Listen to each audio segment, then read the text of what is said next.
have insurance and you can't afford to go to the doctor, then you have to have a $4,000 procedure a couple of years down the line. You have to go online and pay your bills. They're going to charge you a 1.5% fee. If you are late on a bill and they charge you a $100 fee, if I couldn't afford the bill in the first place, how am I going to afford the damn fee? If your bank goes in overdraft, they're going to charge you $35. Being poor is expensive. And I think that has been the best thing that has come out of this conversation, is that people are finally acknowledging that poverty for most people is not a choice. It is the result of circumstances within this country that make it to where people are working 40, 50, 60 hours a week and still cannot afford to exist in this country. They can't afford basic needs like food, clothing, shelter, any of that. And the thing is, it wasn't just in the last 4 years that this started happening. People have been poor for quite some time.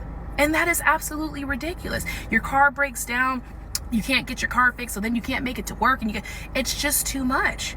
A better world is possible. We know there's an all-time high amount of people in America starting to fall into poverty as the middle class disappears, and it's only left the lower class and the upper class. But we don't talk enough about how for poor people, it is really, really hard to stop being poor.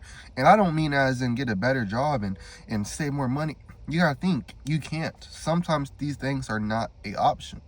When we start talking about save more money, for example, if you're poor, you can't buy the bulk items of toilet paper. You can't buy the bulk items of paper towels. You can't buy the bulk food, the bulk toothpaste, the bulk. You buy the cheapest option, which is normally 1 or 2, and it's the most expensive per unit. So it's cheaper in the moment, but in the long run, you would save more money by buying in bulk. But you can't buy in bulk because you're poor. You can't. Same thing with laundromats and, having a washer or dryer unit versus going to a laundromat. I'm a nurse, right? I need y'all to lock in with me really quick. We need to talk about how poverty affects health status. Like long before it shows up in a hospital as a diagnosed disease. There are countless examples of this, and anyone who works in medicine that is paying attention knows. Moms who miss prenatal visits because they can't afford a bus ride. Kids who come in dehydrated because the water got shut off. Families who can't afford healthy foods. I have watched people in real time have to weigh paying for medical care or paying for their rent. And they pick their rent every time, and I understand why, because the threat of being homeless is so frightening. It is so scary, and it affects so many aspects of your life, but so does getting sick. One unexpected emergency can send a family into a tailspin. Think about yours. Could you afford missing a week of work to sit next to your child in the ICU? Nearly 4 in 10 families have under $400 saved for unexpected costs. It is not about bad choices. It's about being in a system that keeps people barely getting by. So lock in, lock in, lock in. This is why direct cash is a public health solution. Are you still with me? Okay. Guaranteed income in the form of supplemented cash gives people, families, mothers, fathers, a financial cushion. It's cash, okay? It's flexible. It meets people where they are. And it has been proven scientifically to reduce stress, improve health outcomes, and give families, mothers, fathers, parents, critical breathing time when they need it the most. We act fast when someone has cancer. We don't sit around waiting for a cure. We do what we can with what we have. Why wouldn't we treat poverty the same way? The Economic Security Project, economicsecurityproject.org, just put out a beautiful report on this exact topic. I want to read you guys some key points. Roughly half of U.S. families can't afford enough diapers to keep their babies clean and healthy, which increases the risk of UTIs, urinary tract infections, painful rashes. All of those things just require more trips to the doctor. Safe housing is a really big aspect of this, okay? Part of the report says, quality housing can positively impact children's physical health. For example, children with asthma, The quality of housing can be life-changing since asthma can be exacerbated by pest infestations, mold, pollution, and other triggers commonly found in homes. Asthma is not just like casual coughing. Asthma can put you in the hospital, and asthma flare-ups because of an unsafe housing environment can put you into the emergency room, if not once, maybe multiple times, which is so expensive. This is directly from the report. Children who experienced poverty are nearly 1.5 times as likely to develop asthma as children who haven't. That's crazy. There is way too much information in this for me to pick through on this video. You guys should read through this, but circling back here. Poverty and income affects healthcare status, and people deserve to be healthy. Wild thought, I know. Direct cash in the form of supplemented income allows people to reach better health status. And that's also something that most people don't think about, right? Because you have to get health insurance, which you probably can't afford, so you get government provided health insurance. Then you have to wait a few weeks, few months to get seen. Or if you just go without it, it's actually more expensive without insurance. And then being poor stresses you out. You have to buy worse food. You can't afford gym memberships. You can't do all of this stuff. So it affects your health as well in multiple ways. And don't even get me started on if you have a family and you're trying to provide for your family and you're poor. You're paycheck to paycheck. All right, I'm crashing out for a second. What the fuck are disabled people supposed to fucking do to make money? I have a disability case pending. It's going to be probably a year or more before I see any fucking money, if I ever do. I do DoorDash as much as possible, even though I push my body until I'm sick to do it, and Uber. There's no fucking money anymore. I've basically sold everything I own to make money to pay bills. That's not enough. I've put myself into credit card debt to pay things. Now I'm out of the fucking... My credit cards are maxed out. Like, I try to do freelance shit. I try to use apps. People say use D-Scout, do the surveys. Well, none of the surveys are fucking relevant to me, and I never make any money.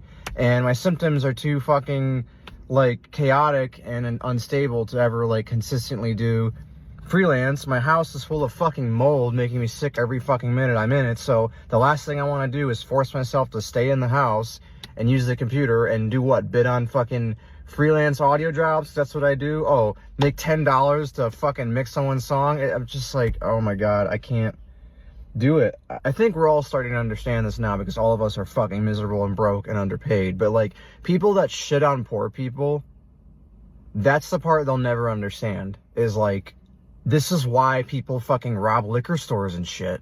This is why people do crazy, desperate things. Because what the fuck else are we supposed to fucking do? I'm not gonna rob a liquor store. But like, fuck, dude. I'm out of ideas. I'm like, I don't know what I'm supposed to do. It's actually really expensive to be poor in America because America is designed to take advantage of lower class people. It is designed to keep lower income people as low income as possible. They don't want a ton of vertical movement up the wealth meter because they don't want people that are lower class to take over the wealthier class spots, because they would need the lower class to help be exploited and help fund the wealthier class. So for the wealth class to survive, they need people to stay down. So it is actually more expensive to be poor in a lot of situations. Like, for instance, boots. Perfect example. I'm sure everyone has heard the boots example. Is a good pair of working boots expensive? Very expensive. It could be like $200-$300 for a really good, well-made pair of boots. But a cheap pair of work boots from Walmart is like $50 to $60. If you are paycheck to paycheck, what do you think you're going to do? You're going to pay for the cheaper boots that are going to last you maybe 6 months. And then you're going to be back and you're going to have to buy a new pair of boots. And then you're going to maybe have those last another 6 months, but you're not going to be able to pay $200-$300 every 6 months. So each time the new boots come up, you're never going to be able to afford expensive new boots. You're only ever going to be able to afford the cheap ass boots that are going to keep breaking. But if you just bought the $200 boots at the first time, those could last a decade and you would have never had to replace them. And it would have been a lot cheaper than paying for $50 boots every year or every other year for 10 years. Same with like interest rates. People that can afford to just buy a car don't have to worry about what interest rates are, and they don't have to worry about how expensive it would be to borrow the money. And people that can just afford to go and buy a house. They don't have to worry about how much a mortgage would cost or what the rates of a mortgage are, because they can afford to just buy things flat out. They don't have to pay the fee to borrow the money. Another prime example is how some social benefits are set up to run. And for instance, a lot of people that are receiving benefits and that are lower income, they know that they can't go out and get another job. They can't get better work. They can't get a higher paying job unless it's significantly higher paying. Because if it's just a little bit higher paying, it's going to be enough to take away all their benefits, but not enough to pay for the benefits. So they'd actually have less money in the long run. So stuff like that keeps people from being motivated for actually finding a better job and having any class mobility, because they can't afford to lose their benefits short term. Things like this keep people poor long term, and this is very much by design. People cannot afford to be poor. That's the problem. Growing up, my mom was always saying that it's expensive to be poor, and the rich get richer and the poor get poorer. And I was reminded of that today because I was going through my bank statements, and I had a charge in December for $12, and it was marked as monthly maintenance fee, but I'd never had that before, and I haven't had it in the month since. So I chatted with like the little robot, whatever person on Bank of America, and I asked them like, what's up with this $12 fee? And the lady looks into it and she's like, oh yeah, like there's this monthly maintenance fee, but we waive it if you either have a deposit over this amount each month, your account balance is over this amount, or you're a preferred like member. And I'm thinking, and I'm realizing like that was the month when I was between serving full time and looking for my new job. So like I didn't have a paycheck or anything deposited. My account had gone below a certain level. But then I'm like, oh wait, like I'm a preferred rewards member, whatever it is. She's like, oh yeah, like we actually looked at your account when it got below this certain level and you're no longer preferred. So I'm like, okay, damn, like you're really kicking me when I'm down. Like I have the least amount of money I've ever had and I don't have a deposit, and then you charge me more on top of it. But ultimately, like whatever, it's $12 and I'm lucky that doesn't really matter to me right now. But then I was thinking of when I was younger, and like my mom and I were really struggling, and one of our biggest sources of income was like my Dunkin' Donuts paycheck, which was maybe like $140 a week, and how we were constantly getting late fees, and they were always $35. It was like overdraft protection. So basically what would happen is like I have $55 in my bank account. Keep in mind, we're not even using credit cards, it's straight debit. So we're not even like overspending on credit. Like we're just, this is all the money we have. We're using it for basic necessities. And it'd be like, all right, I have $55 in my bank account. The phone bill, whatever the fuck hits, $70. Okay, negative 15. Okay, immediate negative 35 for the overdraft protection fee. So now it's like I'm negative $50. My next paycheck comes in, it takes $50 out of that. So then like the next bill, we're short $20. And it's just like an ever evolving cycle of every month, normally like 2 times a month, we're paying $70 in overdraft fees. And it's funny because that overdraft fee was over 20% of my weekly income. But to someone who made $1,000 a week or $2,000 a week or $100,000 a week, they would, one, never notice that fee if they ever got it. But two, they would never get that fee because their account would never go below zero. They would never not have the deposit. They just would never run into that problem. And that's why it's so expensive being poor, and the rich get richer and the poor get poorer. This can be applied to so many other things. So for example, I just had to renew my car insurance and it was for 6 months. If I paid for the 6 months in advance, I think it was like $550, I want to say. But if I didn't, it would be a total of like $750 over the 6 months. So I'm able to save $200 if I can pay it all at once, but otherwise if I can't, I have to pay $200 more. And if you're poor, guess what option you're going with, because you have no other option. And the kicker is that $200 savings would really mean a lot to you, but you don't have that option. And it's the same thing with car payments and student loans, and even things like the quality of your shoes or your jackets. Like you're buying a cheaper pair of shoes, that's all you can afford. You have to buy a new pair the next year. Parking tickets even, like you park on the street because you can't afford a parking spot, you get ticketed. Someone who can afford a parking spot, if they got that parking ticket, it wouldn't matter that much, but to you it does. So you fight it in court, you have to take time off work. It compounds and it compounds, and it truly is crazy. It's the same thing we see nowadays with Trump and the Republicans, and how like the bottom 20, 40, 60% pays the most in taxes and the billionaires pay the least. even though the taxes that the poorest people pay hit them the hardest. It's such a big percentage of their income and actually matters because every $20 actually matters to poor people. And the rich people, they barely pay their share. And even if they paid what they were supposed to, they wouldn't even fucking notice. Drives me insane. One of the most tragic things about a family that struggles financially is the toll that it takes both on the parents and the children.